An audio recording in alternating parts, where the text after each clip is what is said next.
Three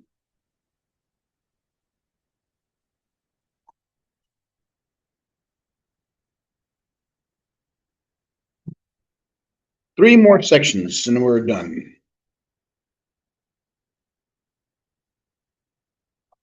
We've just now, after 15 weeks, finally gotten to the point where we talk about the fundamental theorem of calculus. The fundamental theorem of calculus, the whole purpose of calculus was to find areas under curves. The reason for this is because commercial reasoning is because captains wanted to know how much stuff can they put in their cargo hold for their ships to transport. The military wanted to know how much can this cannon ball inflict, how much damage can it inflict, how much material do we need. Okay, there's all areas on this under a certain curve. And we finally got to it. Now we're going to figure out how to calculate these formulas and values much faster. So let's first begin by discussing the mean value theorem.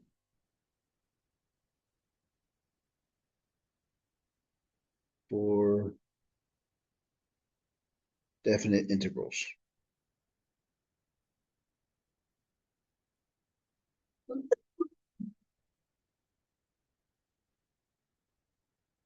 Have you ever heard of the mean value theorem? Yes, but what is it? I've mentioned it 3 times and yet nobody can find it.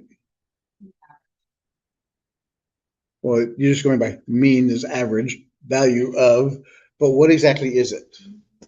What does it relate to this? Is it, or talking about the intermediate value here, but basically if there's A and B. That's intermediate value theorem. What that one says is if A and B on different sides have different values, then there has to be a point inside there where it equals 0. Yes, that's one point, but that's not this. It has to do with mean value. The reason I call it the mean value theorem is this. Given any function, here's any function f of x.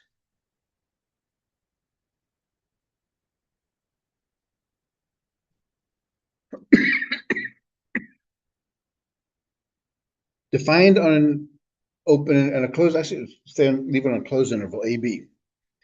The area with under that curve between the bounds A and B can be found 2 ways. One, using the Riemann sums that we've been finding so far, is finding the areas of these small rectangles.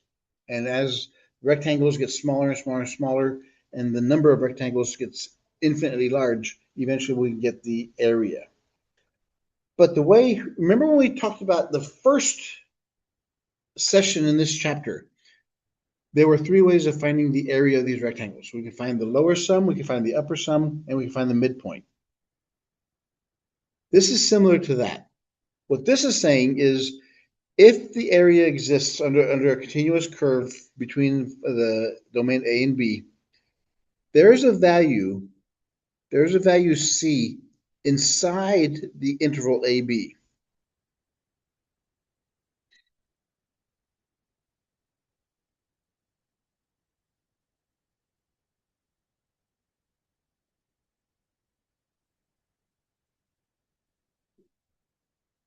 Where the area, remember the area is base times height times base. The height is the function itself, and the base is the width of each interval. What this is saying is the area of that at that value C, somewhere within A and B, is going to be the same as the area under the curve between A and B. So what this is saying is this. The width is B minus A. The height is at f of C. So that rectangle will give us the same area as the Riemann sum, which we found out to be now is the integral.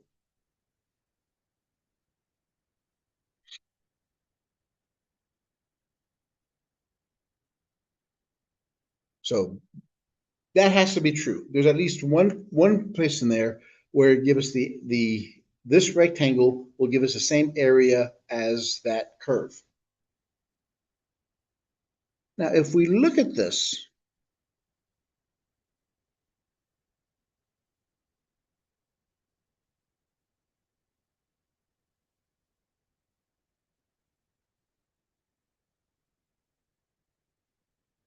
the mean value theorem says this. This is theorem 3. The mean value theorem for definite. What is a definite? Before I go on, what's a definite integral? I'm using these words. What do they mean? What's a definite integral?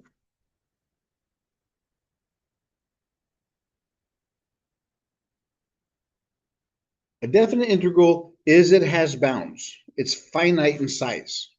It has an area, as opposed to an indefinite integral where there are no bounds, a and b. So this says the mean value theorem for definite integrals says this. If our function is continuous on a closed interval a, b,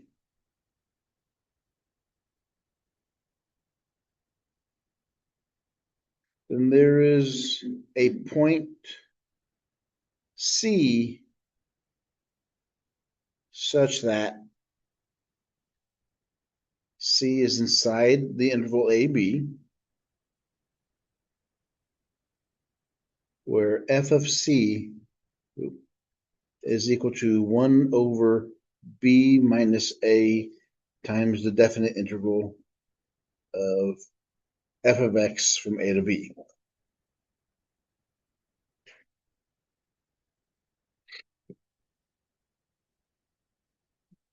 Now, where did this formula come from for the theorem?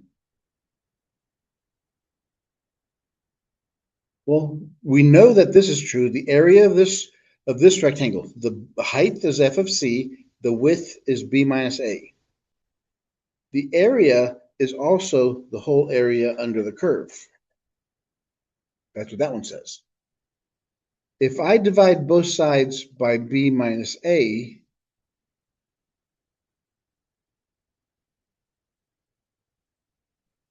then I get 1 over b minus a in front. That equals f of c.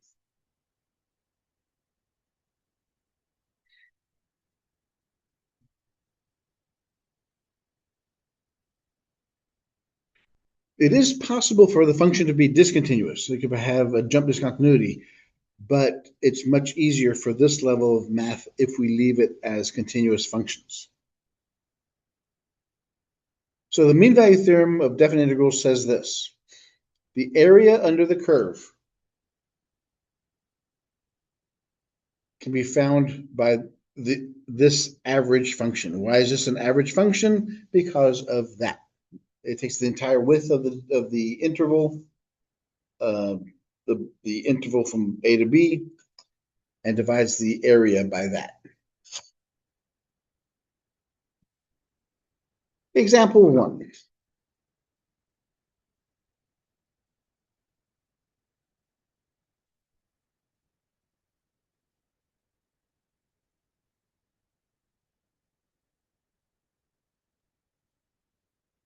Show that if f of x is continuous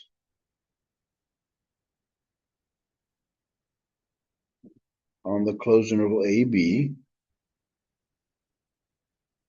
where A and B are not the same, and if the integral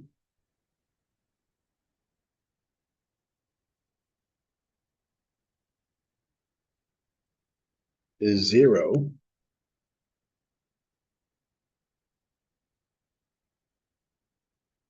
then f of x equals 0 at least once in that interval.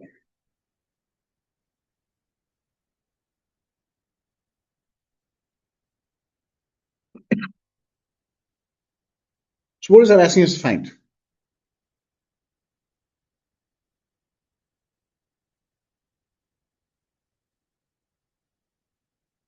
What are y'all thinking about when you write these things down?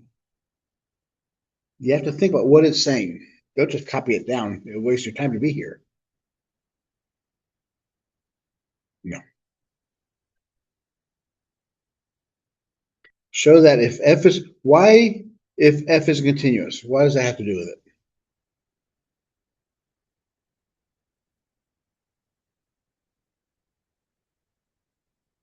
What does the mean value theorem tell us? What is it? What are the conditions for mean value theorem? Look at the mean value theorem. It's not up there. You won't see it up there. Look at your notes.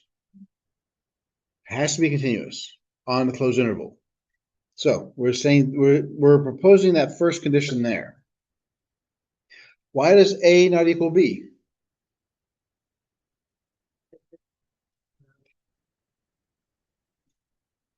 What does that have to do with it?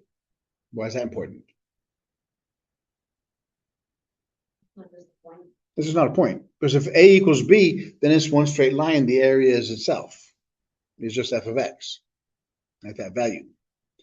And then we have to also make another condition. If the integral from A to B, if that equals 0, then this has to be true. Why is that? How does this relate to this?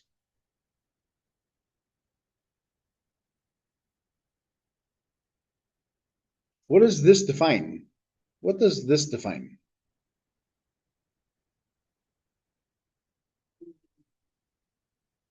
That's an output of the function. No. What does it find for us? Output, yes, a very ambiguous term. That's the area. So different area is different than it's a value of the term. So specific, it's the area of the function under the curve from A to B. Now, it's saying it equals 0. When can it equal 0? And that's the reason they said the condition is A does not equal B. If A equals B, then of course it's going to equal 0.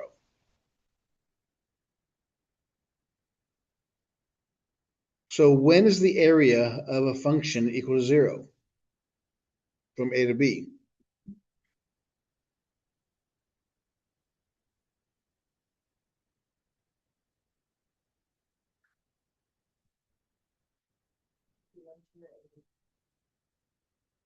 It's like,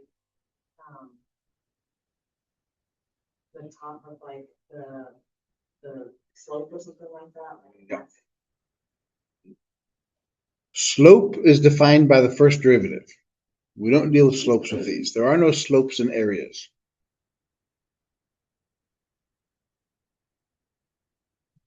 Area.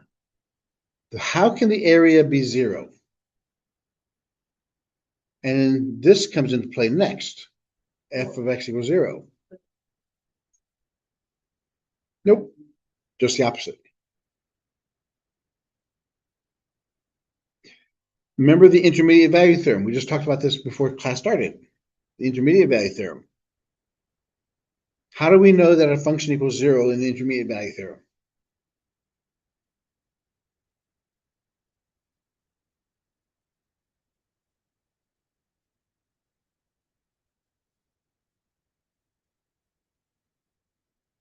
Intermediate value theorem says this. If f of a and f of b have different signs, then what has to be true? There's at least one c where it equals 0. That's what this is saying. If that's the case, then the area of here has to equal this area. If the areas are equal but opposite signs, what happens when you add them all together? They become 0. That's what this is saying. You have to learn how to read these things, how to interpret these things, what they mean. So how do we find this? Since obviously we talked about, we have to use this function since we just talked about it, and that's what it's looking for. So we know that there's a value f of c equals 0, and f of x equals 1 over b minus a, the integral of a to b f of x dx. This is called the average value.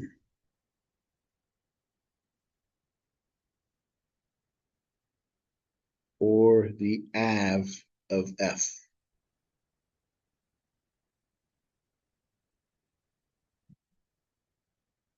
So the average value of f is equal to 1 over b minus a, from a to b, f of x dx.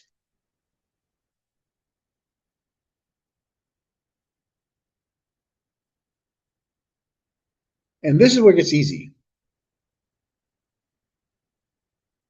Since a does not equal b, can this ever be 0?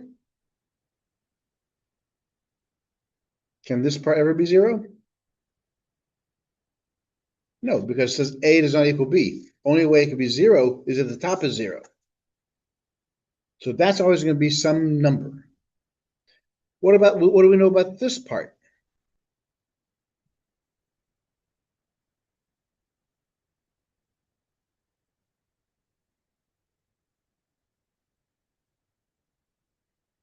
Well, in the question, it's defined. If this is equal to 0,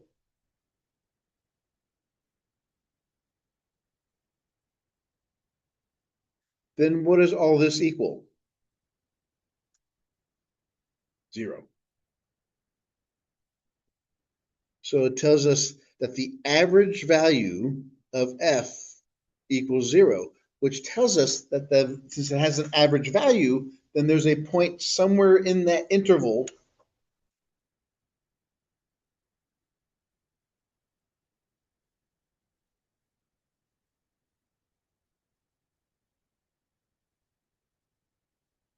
is a value c in the closed interval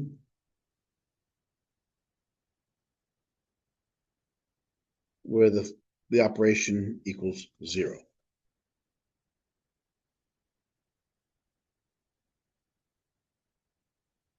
And pretty much this is the picture geometrically, geographically. That's what it's talking about, geometrically.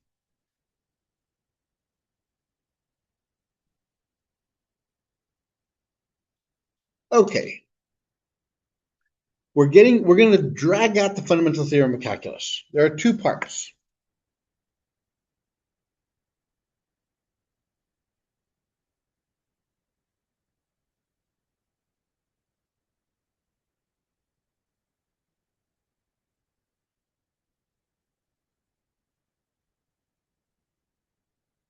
This first part is part 1. Because there are two parts. Part 1 will deal with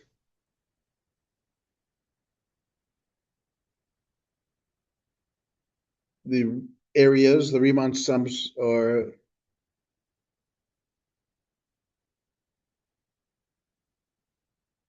the areas of f of x between a and b,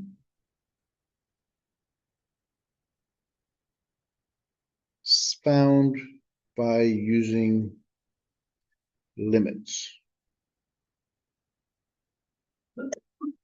Remember the limit as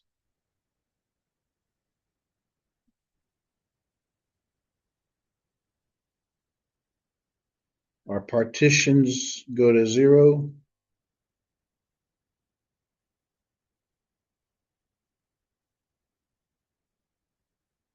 What does this find for us? What is this called?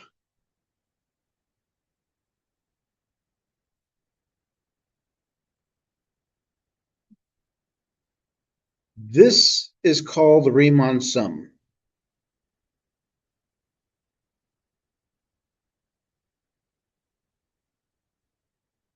So what this found for us is the area under the curve from A to B. That's what we spent the last couple of days, the first part of the chapter dealing with. That's what part one deals with using these limits. Part two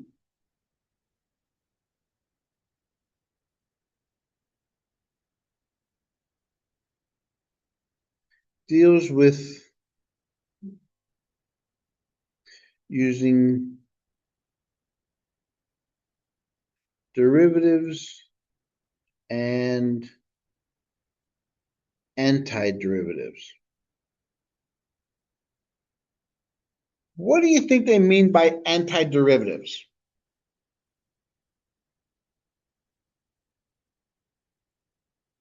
You said that to go back to the source of the origin versus going backward instead of. Right. It's exactly, yeah. When it says the reason called it anti is because it's the opposite. It's the before, the predecessor of. And we'll be using those a lot in this course. In other words, whenever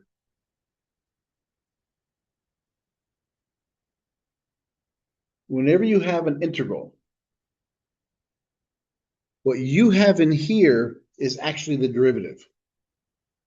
The integral will find where did that come from. So what function, if I take the derivative of it, will give me this.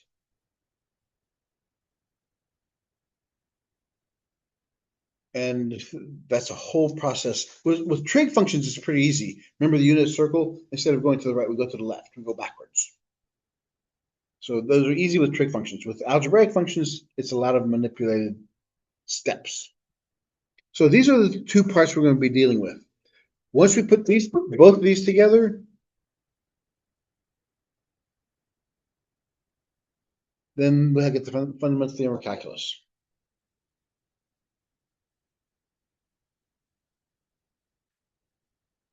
So part one.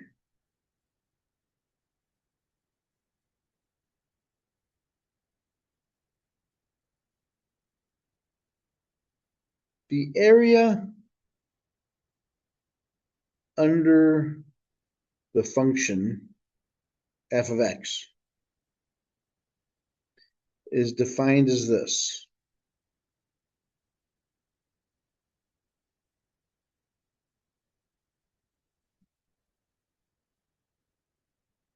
Where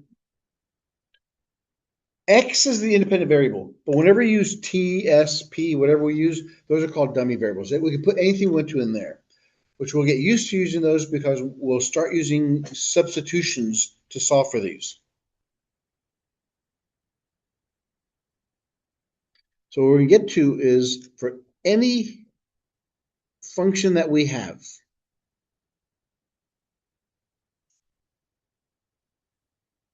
remember, it has to be on a closed interval.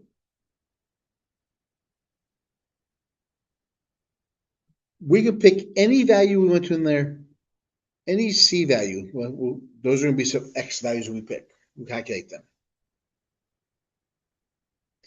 The area here will be called f of x. That's why we don't use c now. We use f of x, the standard variable. Like I just told you here up on top. So the derivative of my value, of my function,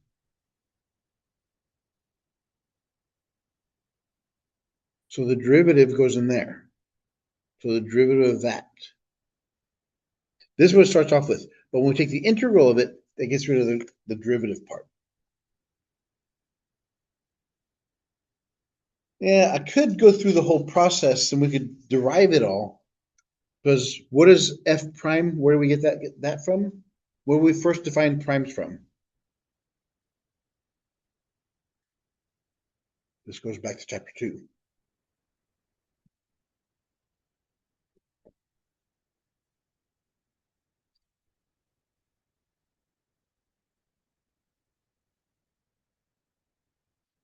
Does this look familiar?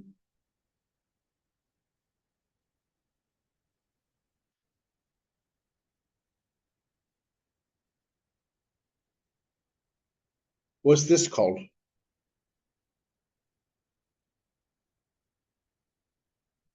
The difference quotient.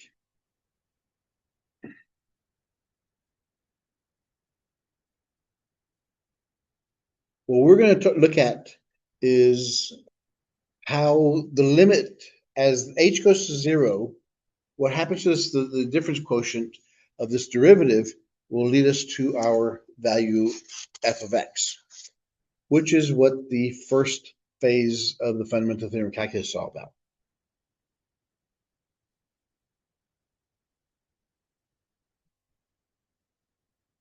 The fundamental theorem of calculus, part 1.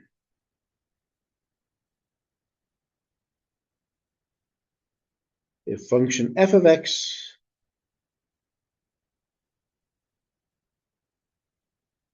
is continuous on the closed interval AB,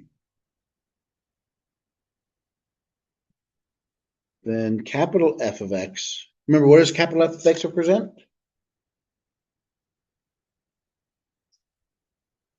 It does, but it represents the area. The area. The area. That's what I was pointing to.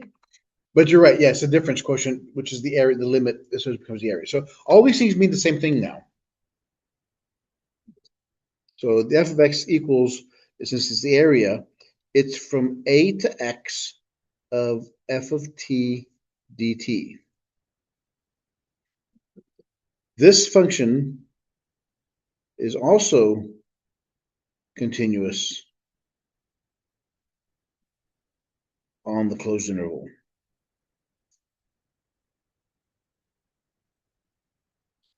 And it is differentiable on the open interval AB. Why does it have to be differentiable?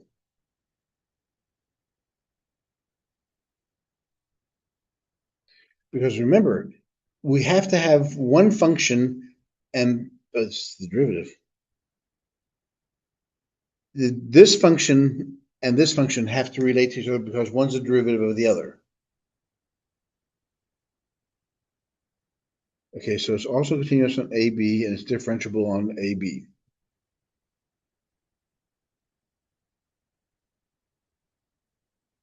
And its derivative is f of x.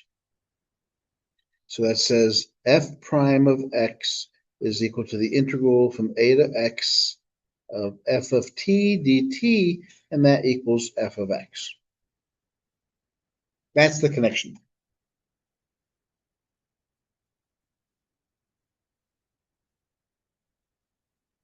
So this is the independent variable. This is just a dummy variable. Why do we call it dummy variable? Because we're going to look at some examples now on how this formula is used. It doesn't matter what's inside there, we'll eventually end up with the value of x. So example 2.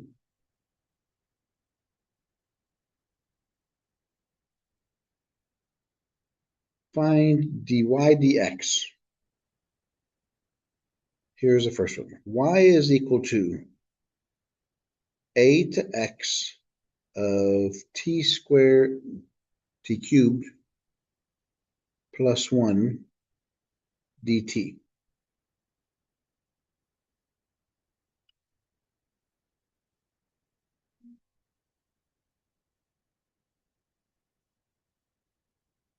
So what this is saying is we have to find dy dx. We have to find this integral with respect to x only. So the integral of this function, the derivative, we're trying to go from here to here. So we want the final answer to be a function with respect to x. So since we're going from a to x, all we have to do is that. So the integral of this derivative is the final answer, the area. That's all we're doing here. We're rewriting these things.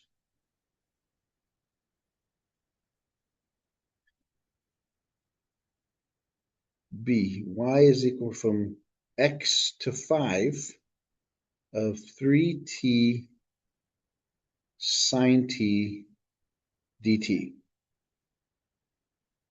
This one's going to take us a couple of steps.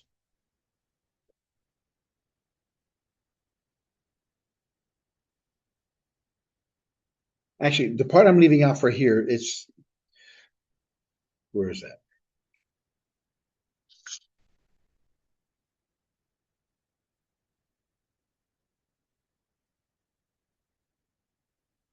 This is what I'm leaving off.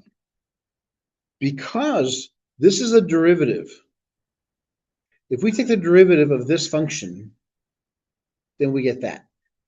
So if we take the derivative of this with respect to x, if we take the derivative of this with respect to x, this is what we get to. So the derivative of this integral will give us this. This derivative of this integral, what will it give us? Well, we have to do something first. Is this in the right format? From a to x. How do we fix it?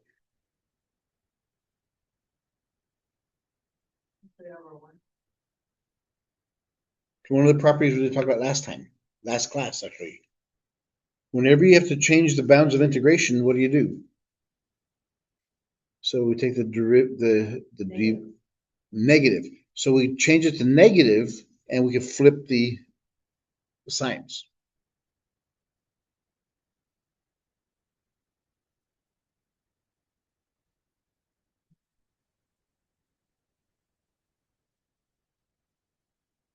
So the derivative of this integral is still going to be negative.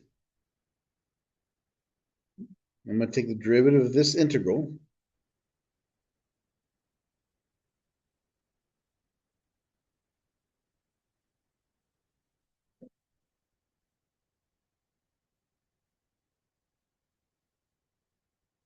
Now it just becomes f of x. So instead of f of t, it now becomes f of x. So this is f of t. If I convert this, this is f of t. If I convert this to f of x, what does it become? 3x sine x.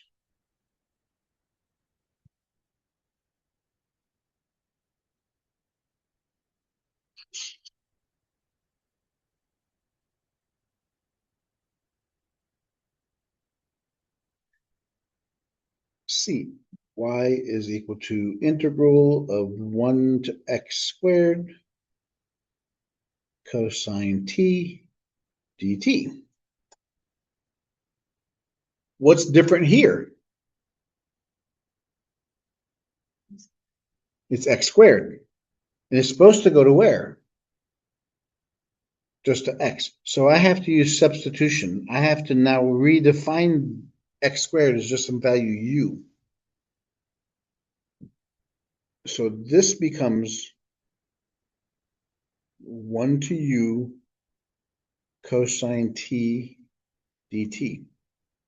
And we know this is the conversion factor. So the derivative of this formula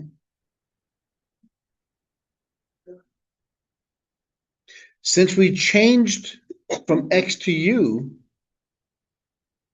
remember the chain rule? what do we need now? Since we're take the integral of this one, I need to have a du dx, because I need to find the derivative. I have to take it with respect to x first.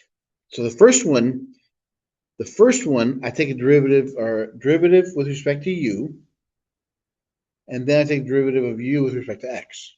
So this first one is no longer t. It's now du du.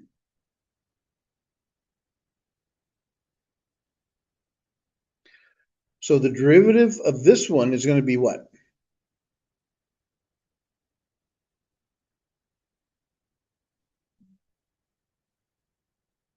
Cosine u. It's already 1 to u. It's the same as 1 to x, but it's going to u instead of x. If it was x, we'd have cosine x. Since we're going the derivative of with respect to u, we're going from 1 to u, cosine u, becomes cosine u, times what is du dx?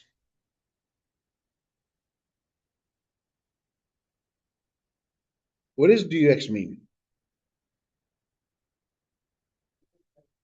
What is the derivative of u?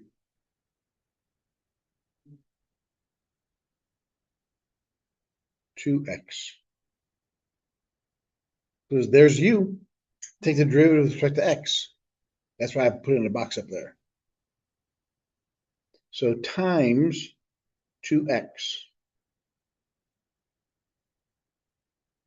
So we have 2x cosine, what is u? U is x squared. So there's our answer.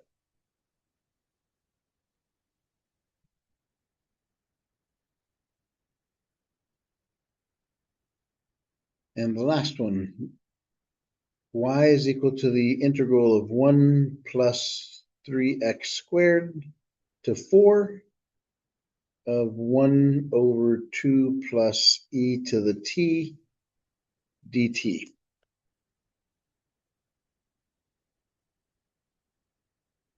We have a couple of things to do here.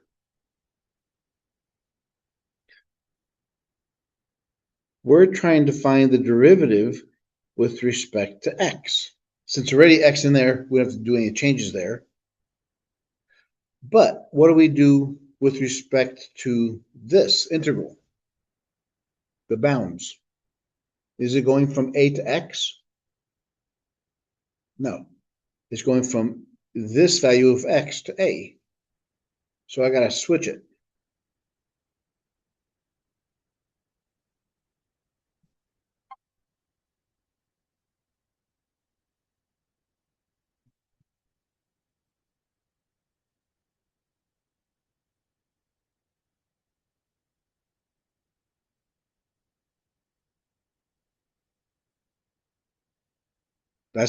You have to make sure your bounds of integration are correct. So the negative goes in front.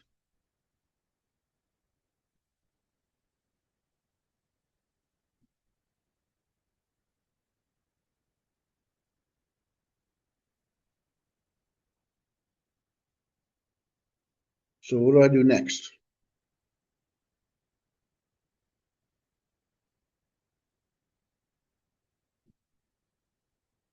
I used to have x up here. What did I do when I had x? Well, now it's an equation. So u is equal to 1 plus 3x squared. I can do that. So I can now change it from dx to du and integrate it from 4 to u. 2 plus e to the t dt. So it's negative. So this would become 1 over 2 plus e to the u times du. Do we have du? No, we have to find du.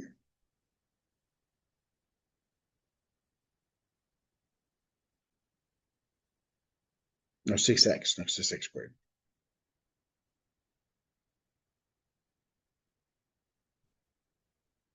So this would become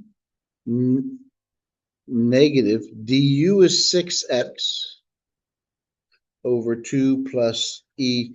U is 1 plus 3x squared. Substitute everything back, and there's my answer.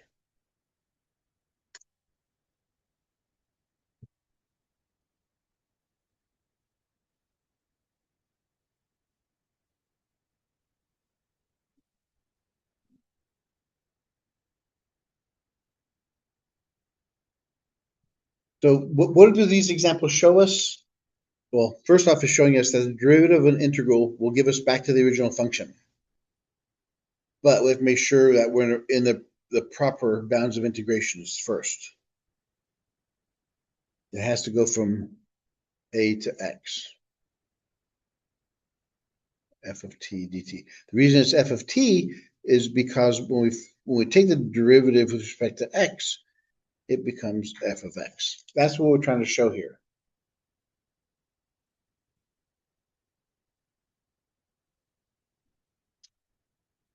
All right.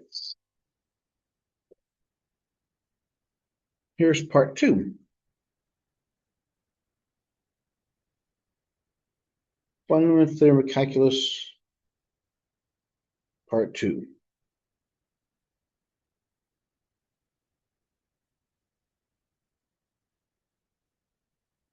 Remember, if f of x, the function f of x is continuous on the closed interval a, b, and f of x is any antiderivative of f on the closed interval,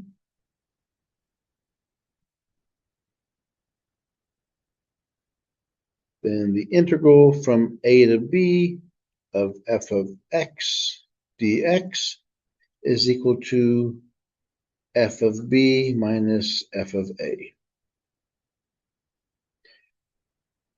And this is the formula we'll be using from now on to find definite integrals. For an example here.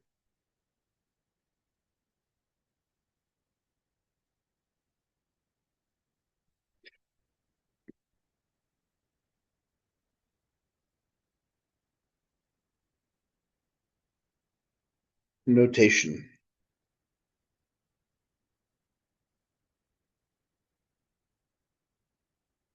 After you take the integral of f of x from a to b,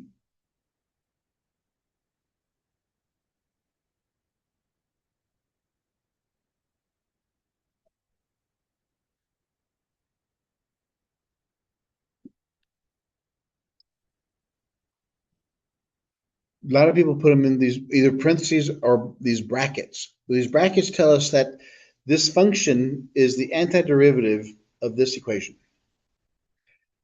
And so that your next step would be the function with the higher number, because this one, b is always larger than a. So it's smaller to larger. So you go to the larger number minus the smaller number. That's typical of the notation, how it's used.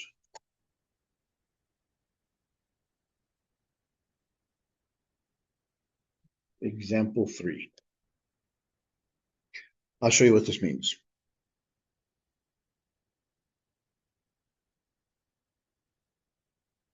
Cosine x dx.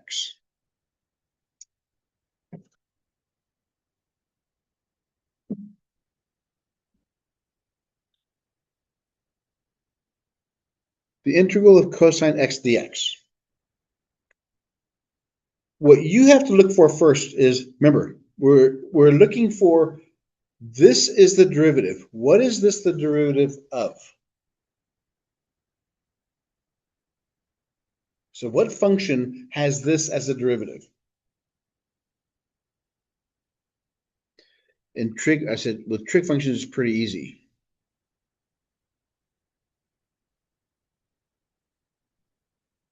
Sine values deal with the y value. So this is negative sine, this is sine. This is positive cosine, this is negative cosine. Derivatives went this way. Integrals go this way. So if this is the cosine, the derivative, what function, if this is my cosine, where did it come from? It came from sine x. Sine x from 0 to pi.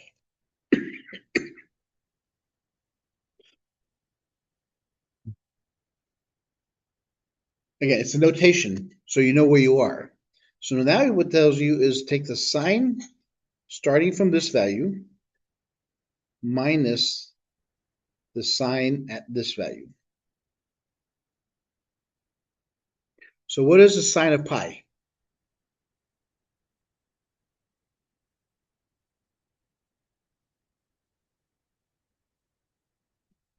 Zero. Sine of 0?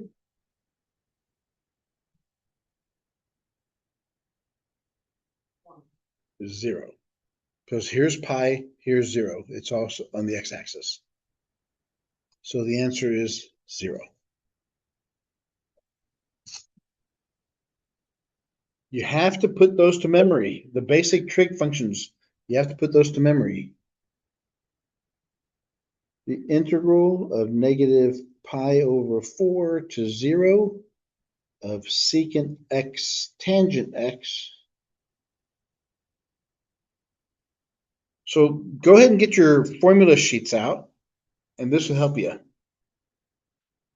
No, only if you're going to participate, you can get it out. I mean, if you're just going to stare at the board, fall asleep, you don't need it.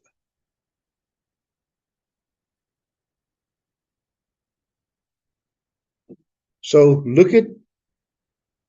you can look at two places. You can look at the derivative place. One column, you start with some function, and the right-hand side is the derivative of it. So the derivative is tangent secant. Where did that function come from? So the derivative of what function gives us secant tangent?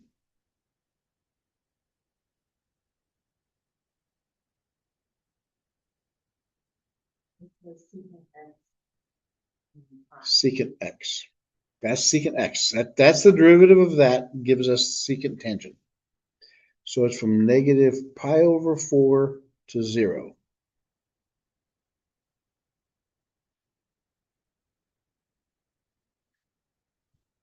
So then we have the secant at 0 minus the secant at negative pi over 4.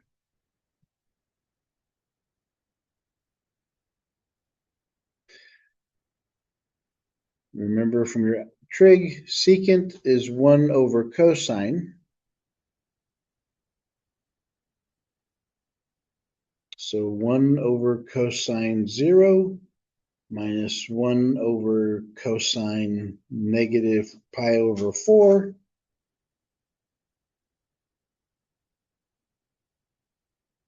Cosine of 0 is what? 1. Cosine at negative pi over 4.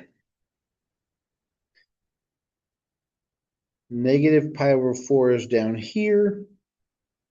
And at pi over 4, it's square root of 2 over 2, square root of 2 over 2. So it's square root of 2 over 2.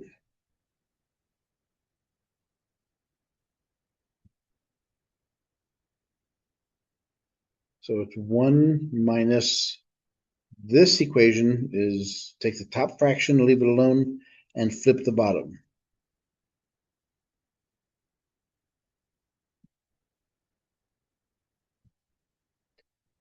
You cannot have radicals on the bottom, so we have to rationalize it. Square root of 2 over square root of 2. Square root of 2 times square root of 2 is 2, so those cancel. So we get 1 minus square root of 2. Again, if all this stuff seems alien or Greek to you, you have Christmas break to try to relearn all your trigonometry. You'll need that in Cal 2.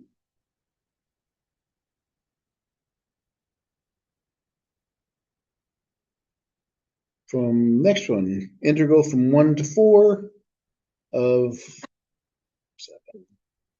3/2 square root of x minus 4 over x squared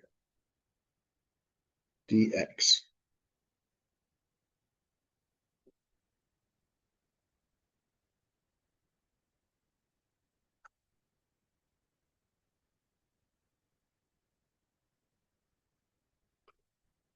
Since we haven't discussed the formulas, because this is the derivative, what derivative would give you 3/2 x square root of x?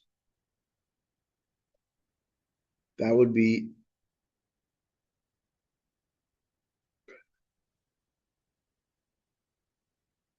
x to the power 3/2 plus 4 over x. Next section, when we get to it, I'll show you where these come from. But this is one of the reasons I disagree with how the author of this book do this in there without showing us. We have to expect you knew where this came from. So if you have this, the first part, you use 4. So it's 4 to the power 3/2 minus 4 over 4 minus this value.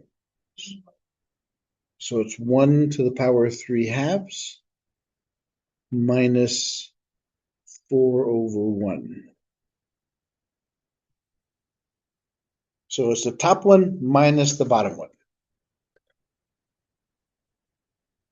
So what would 4 to the power 3 over 2 become? Without using a calculator, we'll see if you remember anything from algebra.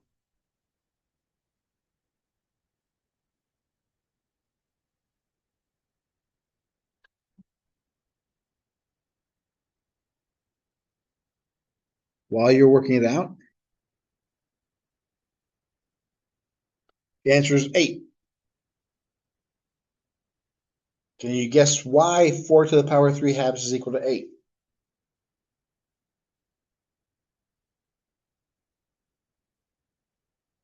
I'm trying to get you guys ready because your next class when you take Cal 2, you better know all this. If this is all rough in your heads, don't take Cal 2 until we take algebra and trig and review all this stuff. 4 to the power 3 over 2 is the same thing as 4 to the 1/2 to the power 3. You can separate 3/2 to 1/2 times 3. By rules of exponents, it becomes this. Also, x to the power 1/2 is the same thing as square root of x. So the square root of 4 is 2. 2 cubed is 8. That's where the 8 came from. So 8 minus 1 is 7. 1 minus 4 is negative 3. So it's 7 plus 3 is 10.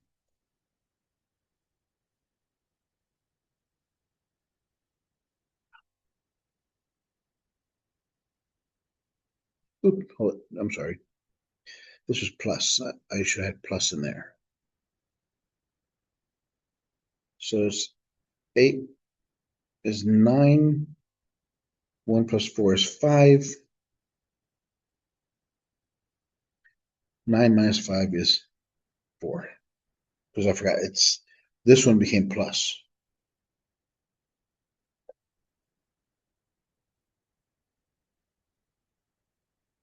D.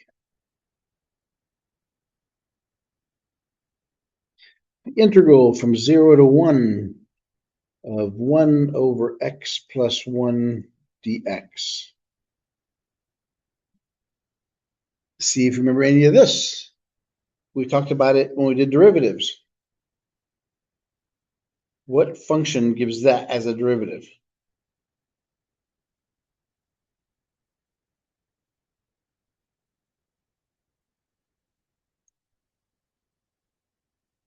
The natural log of x plus 1 from 0 to 1. So the ln of 1 plus 1 minus the ln of 0 plus 1. So the ln of 2 minus the ln of 1. 2 is a constant. You don't need the absolute values. Same thing with the 1. The answer is ln 2. Why is it ln 2?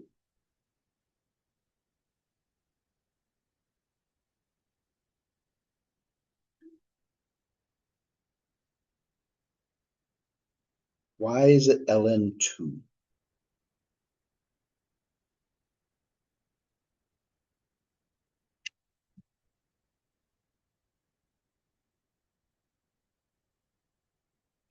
ln 1 is 0.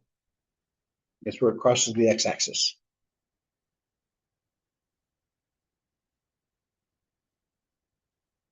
Integral from 0 to 1 of 1 over x squared plus 1 dx. Use your formula sheets.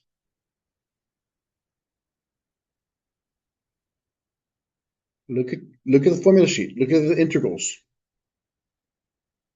You agree?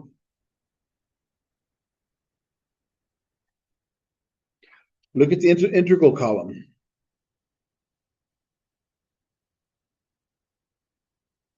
What is the integral of 1 over x squared plus 1?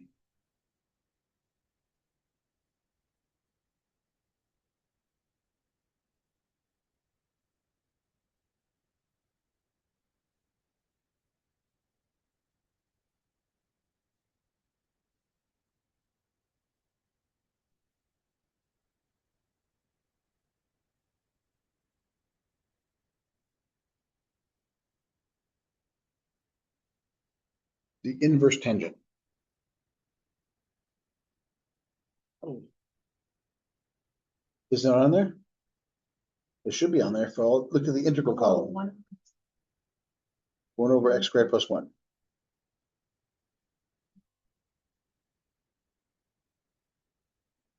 Or if you can't find an integral table, look at the derivative table. Look at the derivative table and look on the right-hand side till you see 1 over x squared plus 1. 1 over x, 1 plus x squared. What does that give you? Isn't 1 plus x squared same thing as x squared plus 1 by the commutativity rule? Yes. Yeah, you see all these rules there are? I mean, when y'all took algebra and trig, you didn't think, oh, I won't need this. This is pretty interesting and pretty boring. But now it's going to come back about you. So we have the inverse of tangent of 1 minus the inverse tangent of 0.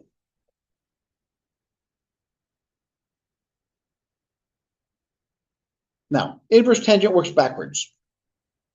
What angle makes tangent equal 1? That's how inverse work. Because this is the answer. What is the, what's that? Which is, in what in pi? Yes, it's pi over 4. It is 45 degrees, yes. Tangent of 0. What angle makes tangent 0?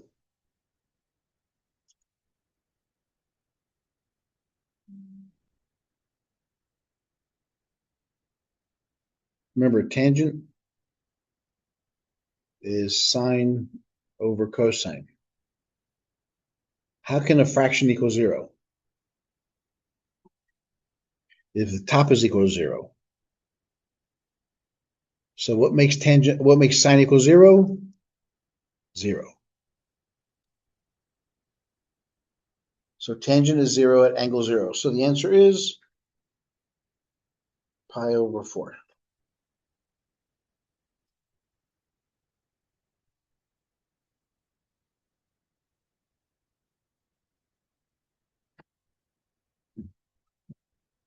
The rest of these examples are pretty much the same way of displacement, of business, of rates of change.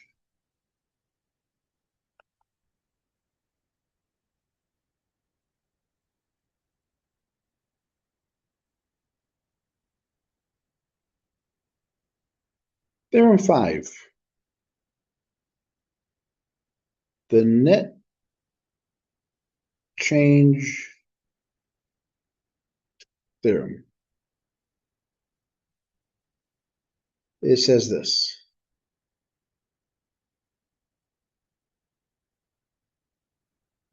The net change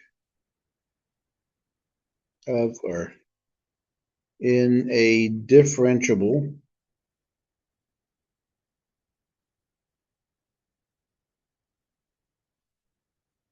function f of x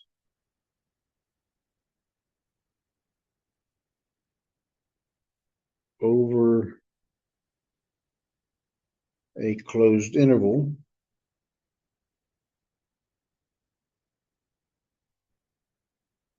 is the integral of its rate of change. I was going to put parts, so it's the rate of change, which is f of b minus f of a, which is equal to this.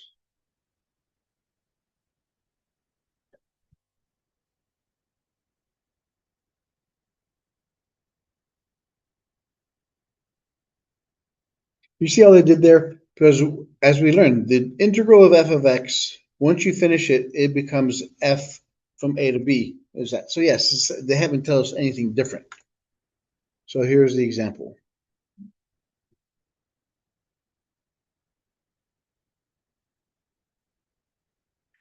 A. No, this is not really any examples. This is just discussions. If c of x is the cost of producing x units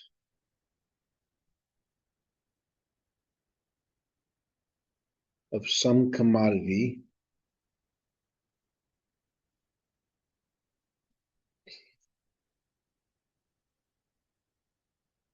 then c prime of x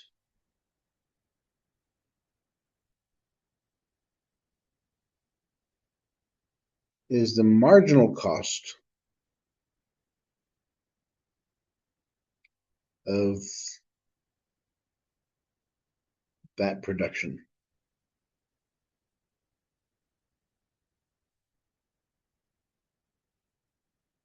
So constructing one x items to x sub 2 items.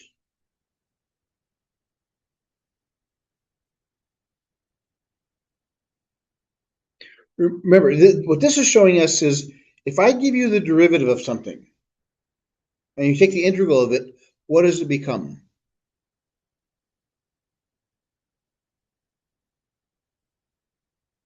If I give you the derivative of something and you took the integral of it, what do you get at the end?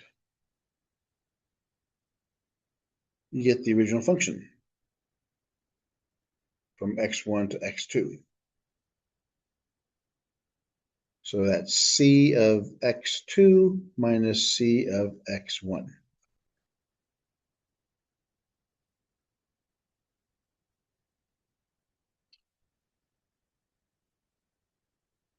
Or same thing. Remember we talked about in the motion problems.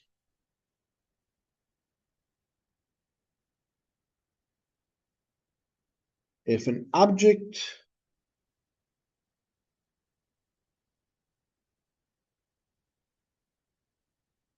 with position function S of t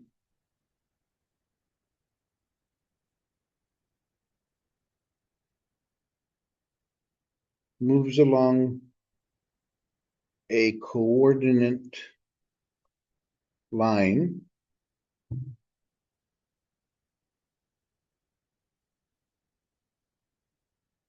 its velocity is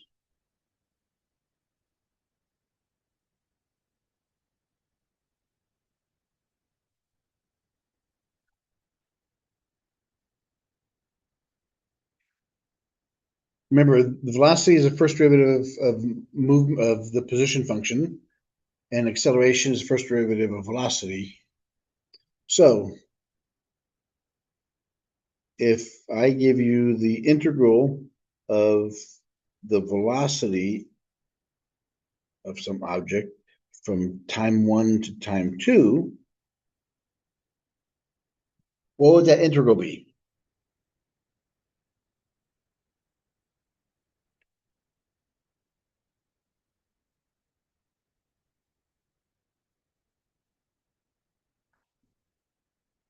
So this is the same thing as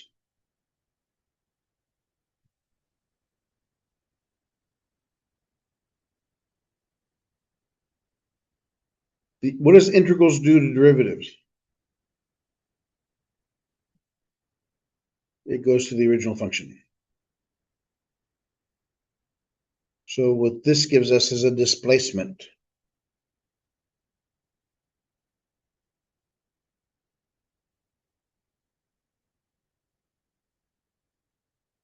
From time 1 to time 2.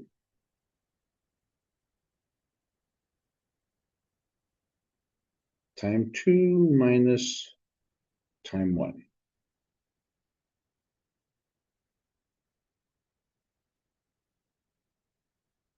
So this example here.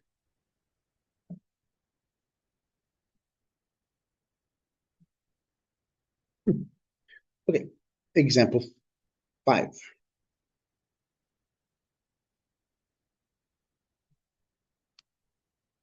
Okay, this is a heavy rock problem again.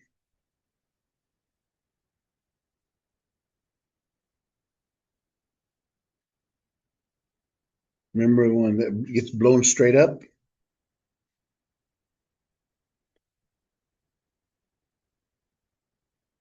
Rock is blown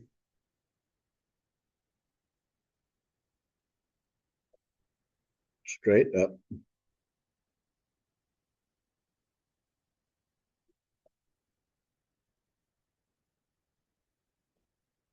The velocity is V of t equals 160 minus 32t feet per second.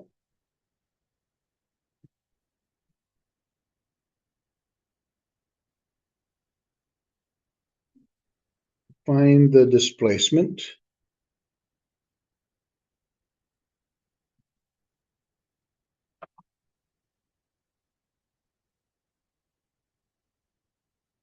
during the 8 seconds, and then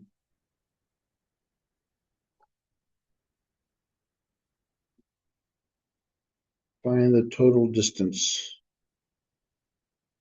traveled.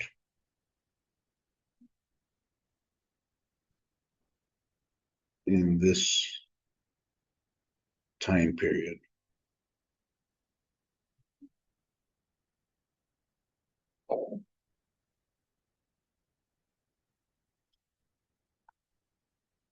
All right. So we have the velocity problem, the function. 160 minus 32 feet times 10. feet per second. How do we find the displacement? What is displacement?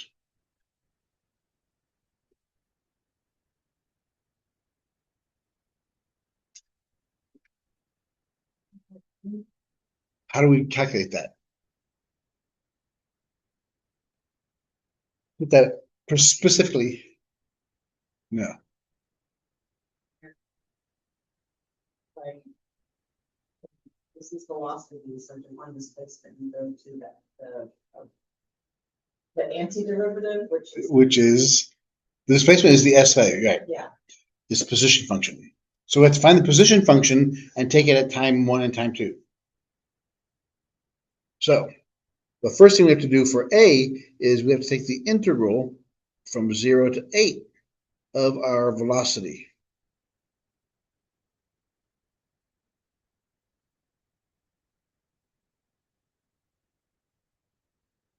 So that is the integral from 0 to 8 of our function, which is 160 minus 32t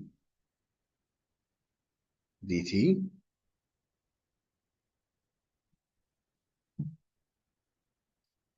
Maybe this will become a little easier for us. We can see this. Maybe we can see a pattern for the next section. Remember, this is the derivative. What would the function be if we took the derivative? We got 160.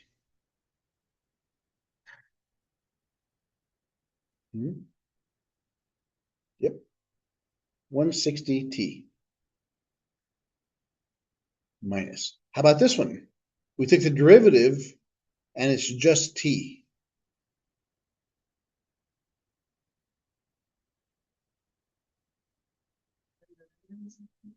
Yeah, it's 32t, right? It used to be t, very good. So and what happened to the squared? It came down. So this one here would have to be half of that. Very good. Very good thinking. You have to see what happens because now since if it was t squared, the 2 had to come down. So to get 32, it had to multiply by something. And that half of that is 16.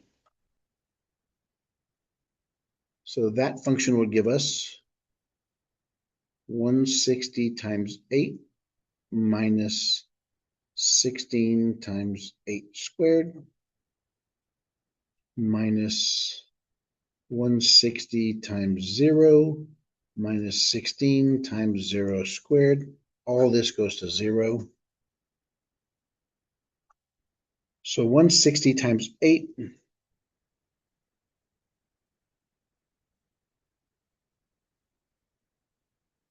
48.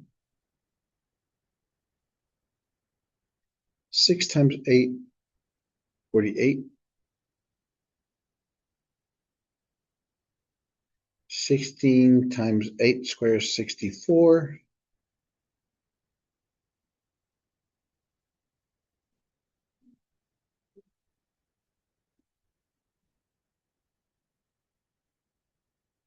So 1280, 64 times 16.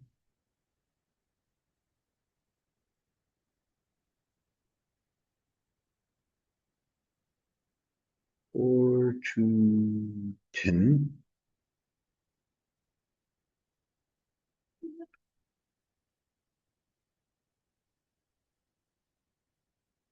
256.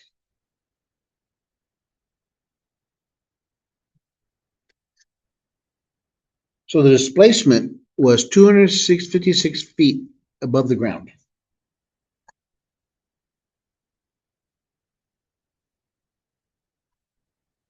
After 8 seconds.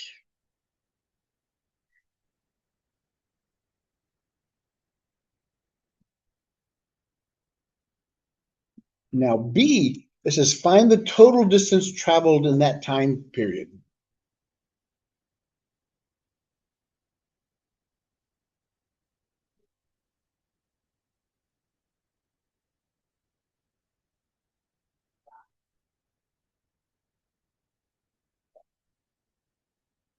So what's the problem with this?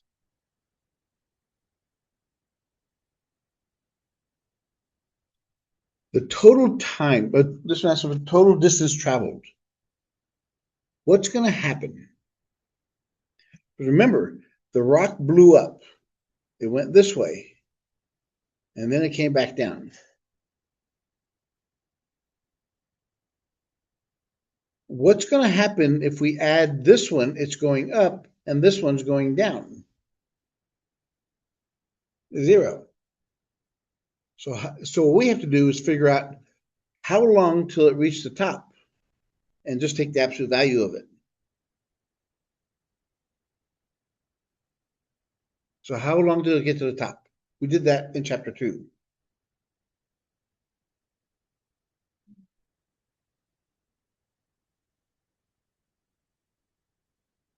At t equals 5, it was in the very top. So what do we have to do here? What we have to do now is we have to take it from 0 to 5. That's one way it's going.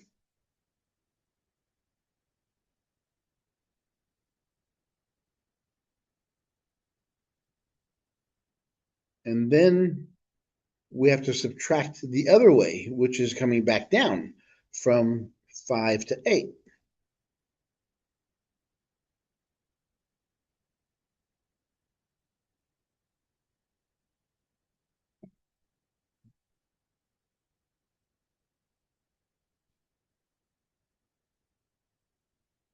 So we calculate the integral is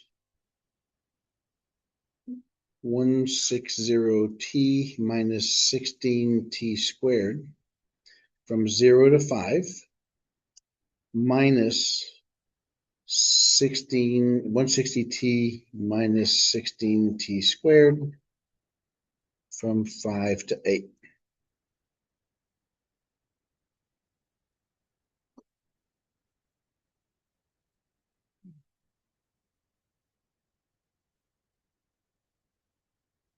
So going up, we don't have to worry about the 0 part. So it's 160 times 5 minus 16 times 5 squared minus 0. That's the first part.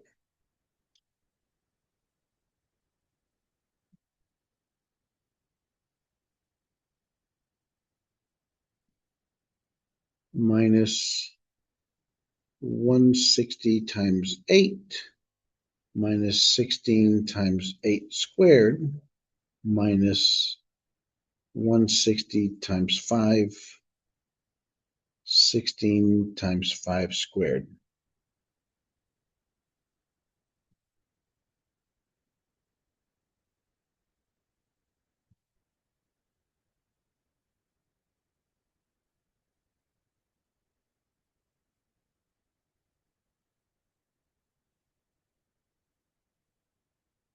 So that's going to give us 160 times 5. Put that up here again. 160 times 5 minus 16 times 5 squared minus 160 times 8 minus 16 times 8 squared minus 160 times 5 minus 16 times 5 squared. So this is 800 minus 16 times 25.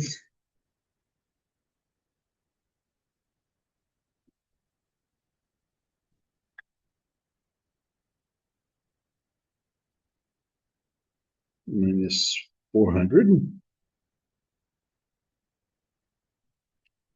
the first parenthesis. So it's 0, 48, 1280. This is 64 times 16.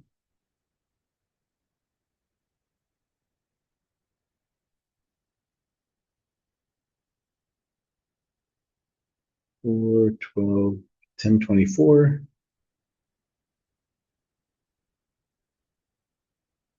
160 times 5 is 800 minus 400.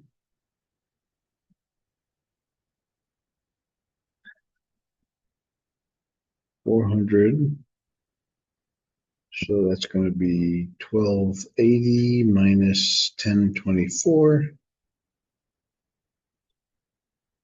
256 minus 400,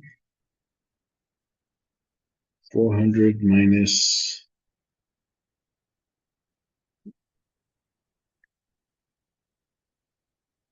144. So it will be negative 144.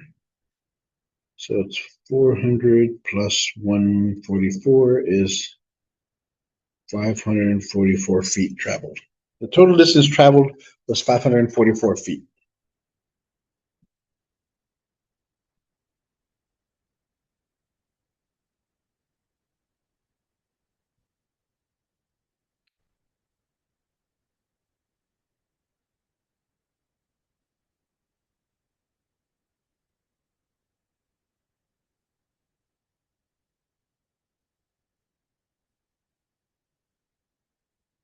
All right, the next example,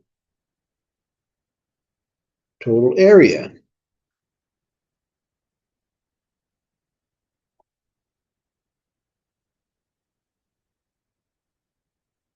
Okay, we have the function f of x equals x squared minus 4,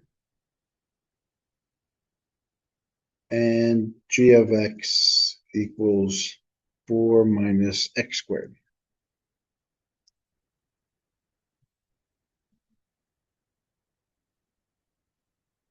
The definite integral over compute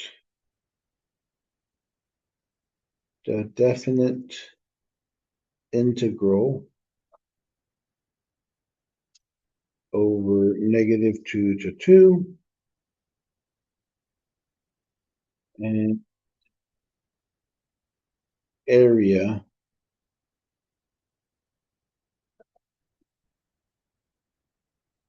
between the graph and the x-axis over the interval.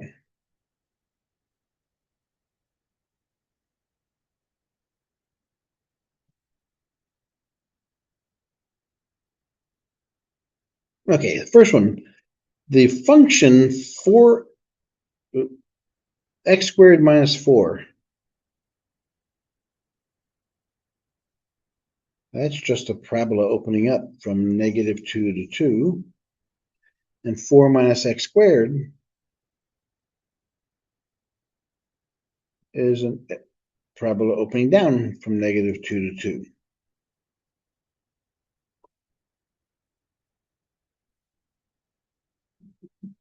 So A.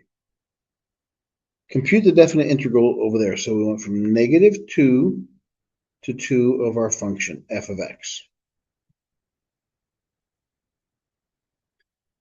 So negative 2 to 2 of x squared minus 4 dx.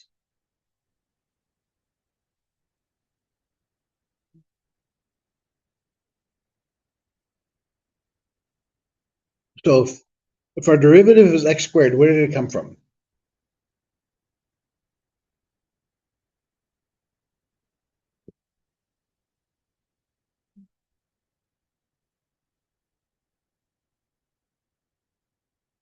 Because if it ended up with 2, it had to start off with bigger. Remember, when you take the derivative, you subtract 1. So it had to be x cubed. So what happened to the 3 when it came down? It's gone. So here we're going to have x cubed over 3. We will take the derivative of x cubed. The 3 comes down, cancels that. So it's x squared only. Minus, if the derivative is 4, where did it come from? For x. From negative 2 to 2.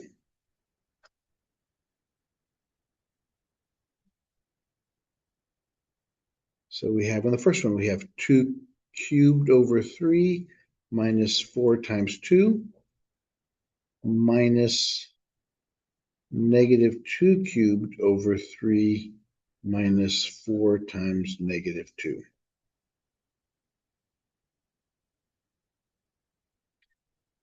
Eight over 3 minus 8,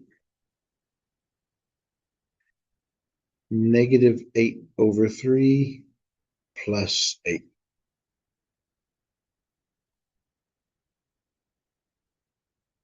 So it becomes 8 over 3 minus 8. Distribute those, plus 8 over 3 minus 8. Which becomes 16 over 3 minus 16.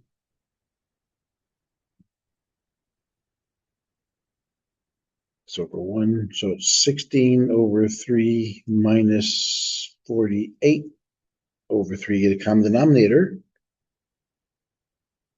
So 48 minus 16 is 32 over 3, negative.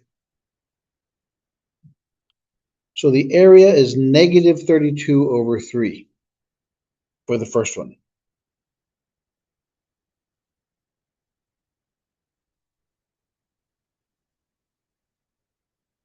Why? Why is it negative 32 over 3?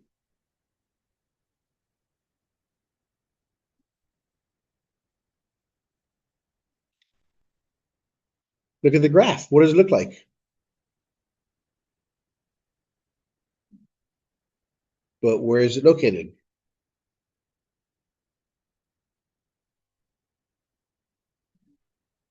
It's below the x-axis.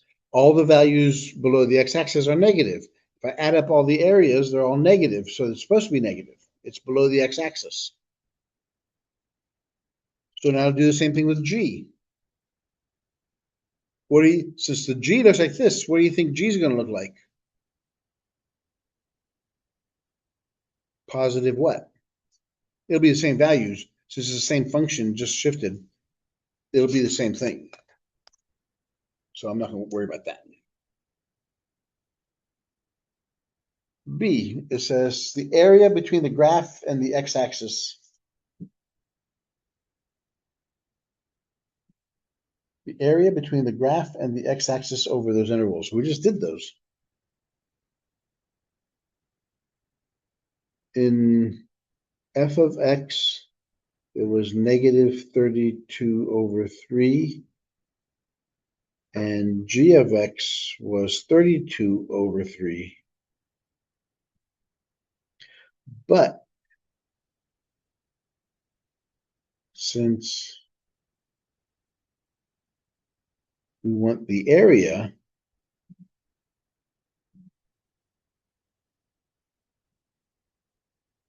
we take the absolute value, which equals 32 over 3.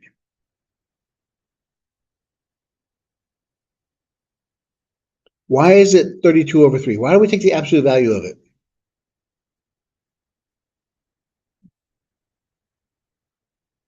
We're looking for... We had a conversation last time that the whole area, positive, negative. Yeah, area can never be negative. Area is a value. What is negative area? It doesn't exist. It's like negative space. So that's why we took the absolute value of it. Area is always positive.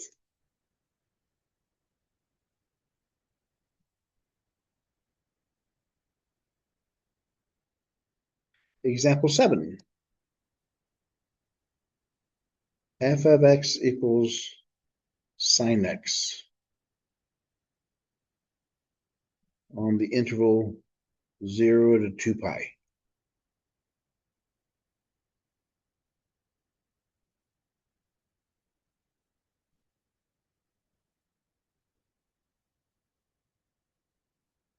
Find the definite integral over 0 to 2 pi. And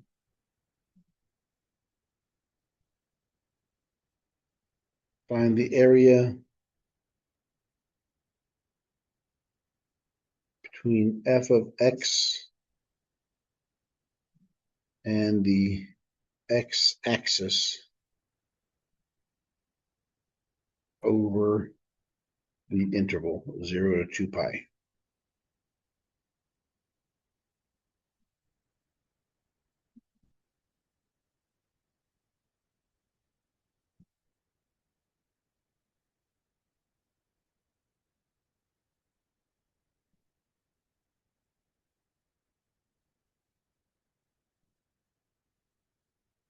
So A, we find the definite integral. So we're looking for the integral from 0 to 2 pi of sine x dx, which equals what?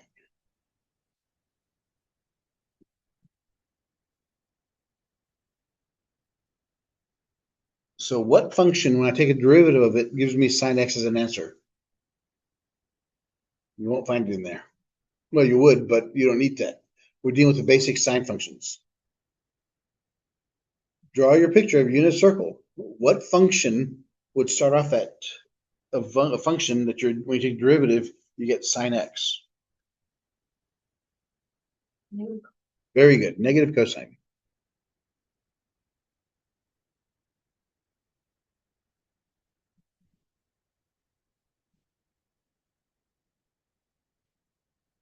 So we get negative cosine of 2 pi minus negative cosine of 0.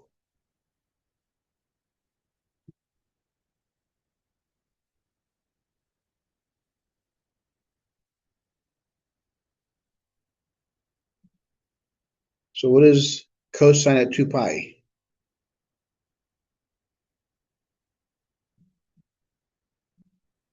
1. Because 2 pi is the same as 0.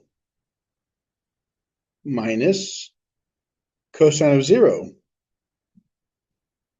1.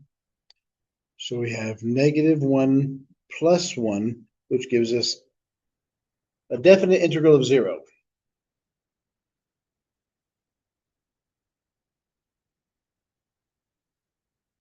Let's find the area underneath that area, or that curve.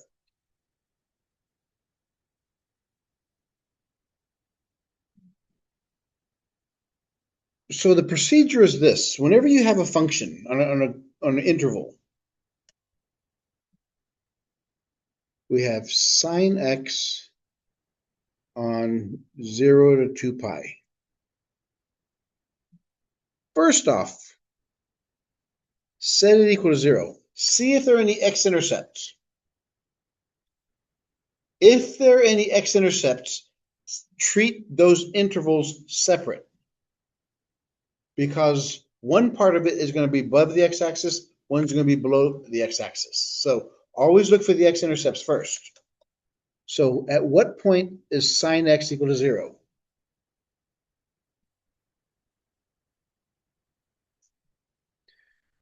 X equals 0, and where else?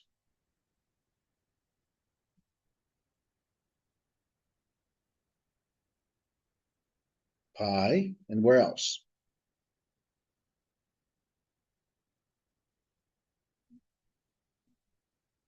2 pi and 3 pi. It always goes at 0 pi, 0 pi, or 0 pi.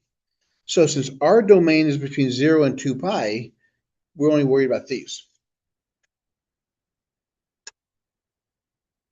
Why is that important? Because now what we have to look at is our first interval from 0 to pi of sine x dx plus from pi to 2 pi. We have to look at each of these intervals separately. Why is that? Because if we looked at the graph of, we have pi over 2, pi, 3 pi over 2, and 2 pi. So what does the graph of sine look like? At 0, sine is 0. At pi over 2, sine is 1.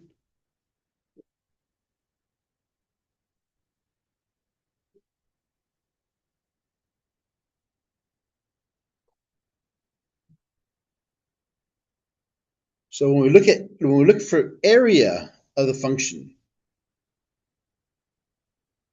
we have to look for the absolute value of that function.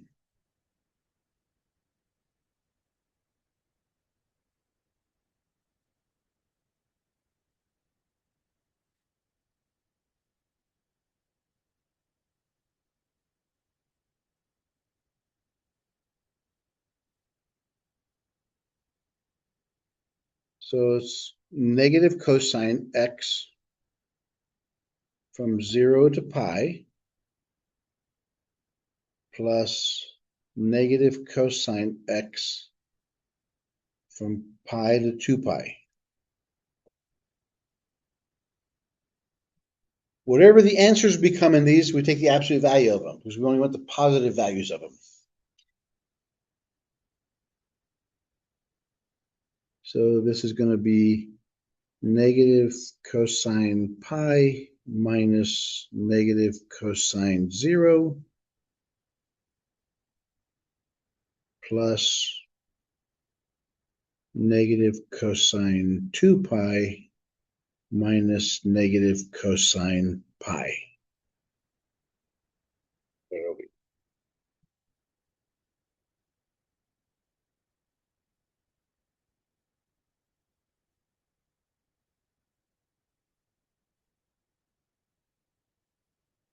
From 0 to pi.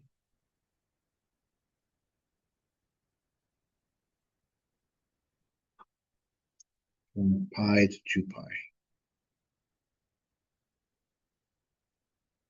Negative cosine pi minus negative cosine 0 plus negative cosine 2 pi minus negative cosine pi.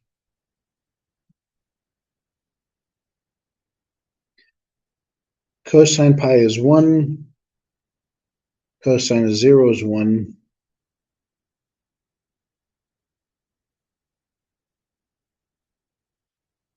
Plus cosine 2 pi is 1. Cosine of pi is 1.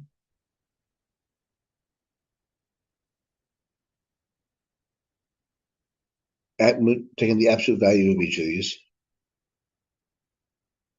So we have 1 plus 1. 1 plus 1. So it's 2 plus 2 is equal to 4. Because you don't want any negative values. So absolute values.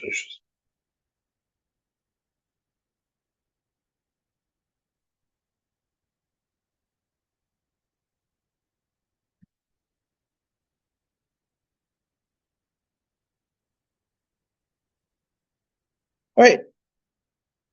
There had one more question, but again, I don't want to go with that one because we haven't discussed well, let's go ahead and talk about it. And the last example,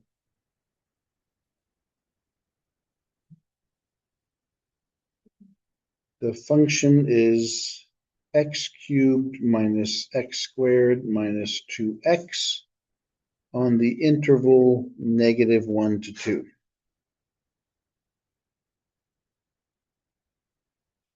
Find the area.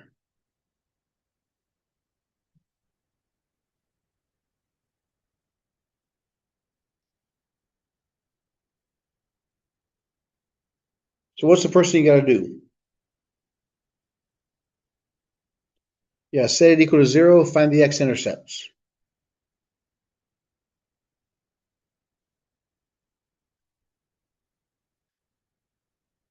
They all have x's, so I can factor out an x.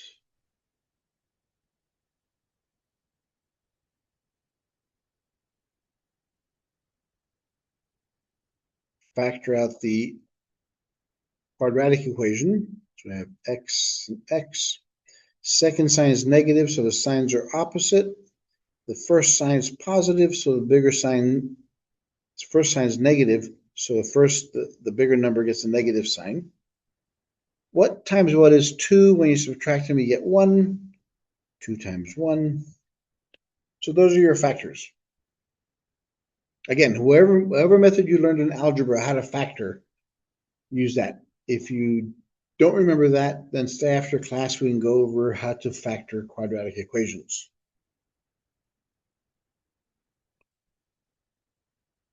Now, why are these important? What are my x-intercepts? X equals 0, -1, and +2. We have to have 3 answers. This is a x. It is an x-intercept.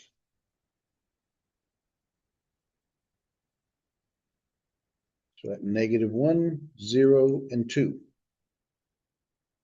We know what the graph looks like. Since it's a cubic function and the leading coefficient is positive, we know that the endpoints point opposite direction and the right side points up. It's called end behavior. Again, if you want to, I'll just go over that after class.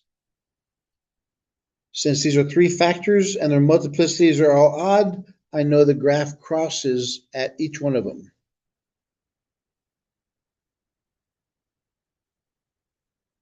So the area of the first part, I'll just take it from -1 to 0. And the second one, I'll take it from 2 to 0. Why do I take it from 2 to 0?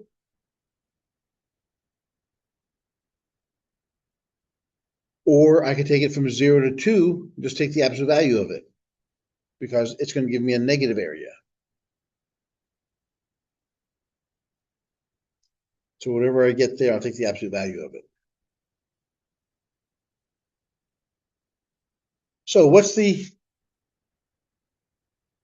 if the function is x cubed minus x squared minus 2x,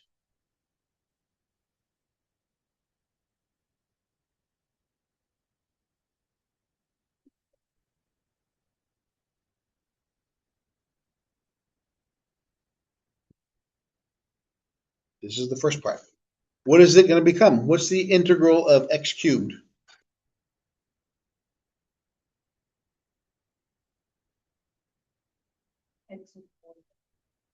Very good.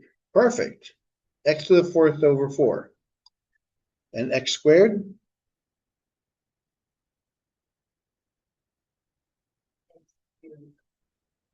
Yeah. Perfect. And then 2x?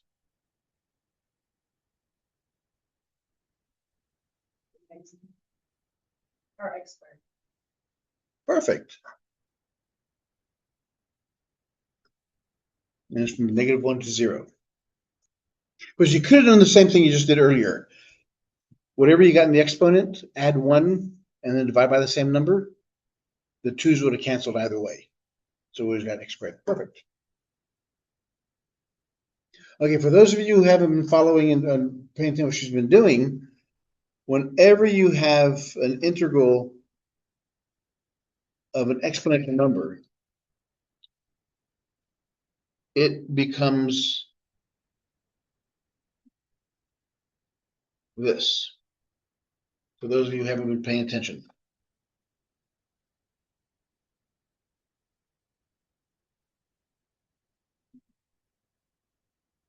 It's just the opposite of a derivative. So this one becomes, all these are zeros. The first part is 0 minus -1 to the 4th over 4, -1 cubed over 3, -1 squared. So -1 to the 4th is 1/4. -1 cubed is -1. with a 1 makes it negative, turns it to positive, minus 1. Negative 1 squared is positive 1.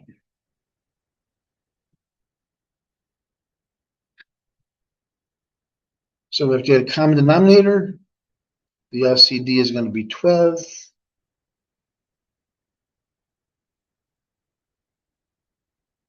So the first one needs a 3. The second one needs a 4. And the last one needs a 12. 1 times 3 is 3. 1 times 4 is 4.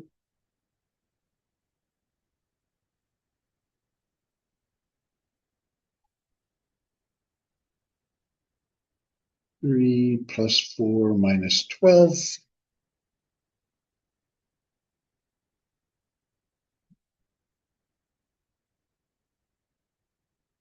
3 plus 4 is 7. 7 minus 12 is negative 5.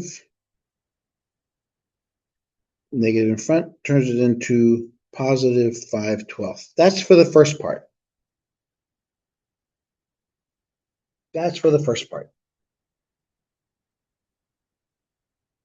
From negative 1 to 0. Now we got to do it from 0 to 2. Now we got to go from 0 to 2.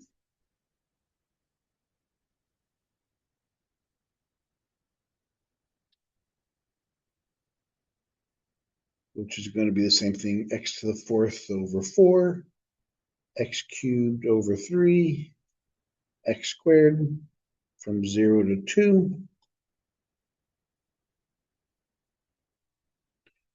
2 to the 4th over 4 minus 2 cubed over 3 minus 2 squared minus 0. So we have 2 to the 4th is 16 over 4. 2 cubed is 8 over 3. 2 squared is 4 over 1. Again, the bottom denominator is 12.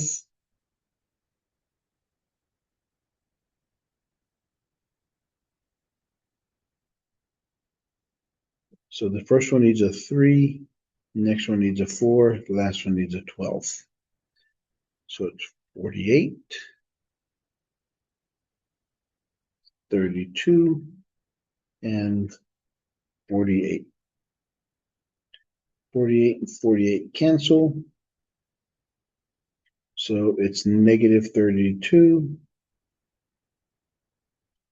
But we want the absolute value of it since we want the area. So it's 32 over 12. 32 over 12 plus 5 over 12. So the total area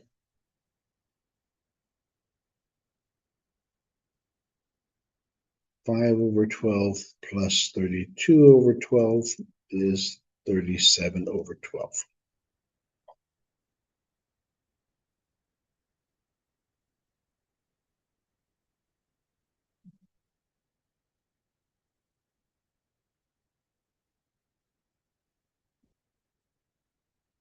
All right. That's the end of that section. Now we're going to look at indefinite integrals. Those are definite integrals. And this is the formula you use whenever you're looking at exponents. Whenever you have exponents, the integral of an exponent is this. These are definite integrals. What do you think indefinite integrals are?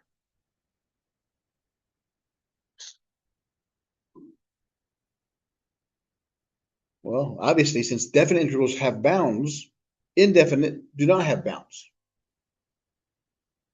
They'll just go an integral of this function, which means now we have to come up with another formula when we integrate it. That will be discussed next time. The week after Thanksgiving break.